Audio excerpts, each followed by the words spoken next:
Hi everyone, ఈరోజు వీడియోలో బీరకాయ టమోటా పల్లి పచ్చడి ఎలా తయారు చేయాలో చూద్దామండి. దీనికోసంగా బీరకాయలు, టమోటాలు, పచ్చిమిర్చిని తీసుకోవాలండి.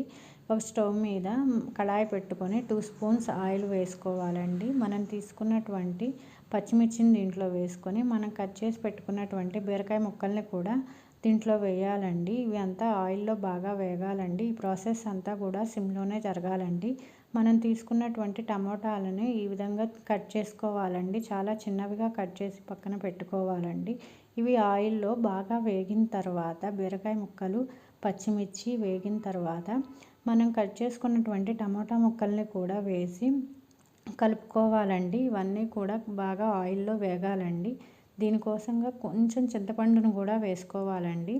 ఇవంతా కూడా ఇక్కడ చూపిస్తున్న విధంగా మగ్గాలండి. ఇలా మగ్గిన తర్వాత ఆయిల్ బయటికి తేలాలండి. ఇలా ఆయిల్ బయటికి తేలిన తర్వాత కొంచెం పసుపు కూడా వేసుకోవాలండి. పసుపు వేసుకొని వీటిని కలపాలండి. ఈ ప్రాసెస్ అంతా కూడా సిమ్లోనే జరగాలండి.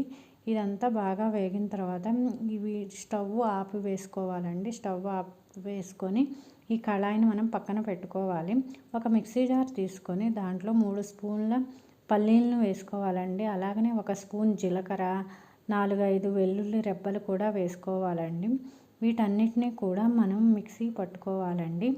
వీటన్నిటిని మిక్సీ పట్టుకొని పక్కన పెట్టుకోవాలండి. అలాగనే మనం చల్లార్చుకున్నటువంటి బీరకాయ టమోటా ముక్కల్ని కూడా ఇదే మిక్సీ జార్లో వేసుకోవాలండి. ఈ ముక్కలన్నిటినీ కూడా ఇదే మిక్సీ జార్లో వేసుకొని దీంట్లో మన టేస్ట్కి తగ్గట్టుగా, మీ రుచికి తగ్గట్టుగా ఎంత ఉప్పు కావాలో అంత ఉప్పు వేసుకొని ఇక్కడ చూపిస్తున్న విధంగా మిక్సీ పట్టుకోవాలండి. ఇలా మిక్సీ పట్టిన తర్వాత అదే కడాయిలో డీప్ ఫ్రైకి సరిపడా ఆయిల్ వేసుకొని దాంట్లో కొంచెం తిరగమాత గింజలు, కొంచెం కరివేపాకు, అదేవిధంగా 2-3 ఎండుమిరపకాయలను కూడా వేసుకొని మీ కారానికి తగ్గట్టుగా వేసుకొని మనం మిక్సీ పట్టుకున్నటువంటి బీరకాయ టమోటా పల్లి పచ్చడి మొత్తాన్ని కూడా ఈ ఆయిల్లో వేసుకొని దీనికంతా కూడా ఆయిల్ పట్టే విధంగా దీన్ని ఆయిల్లో వేయించుకోవాలండి. అంతేనండి, సింపుల్గా అయిపోతుంది.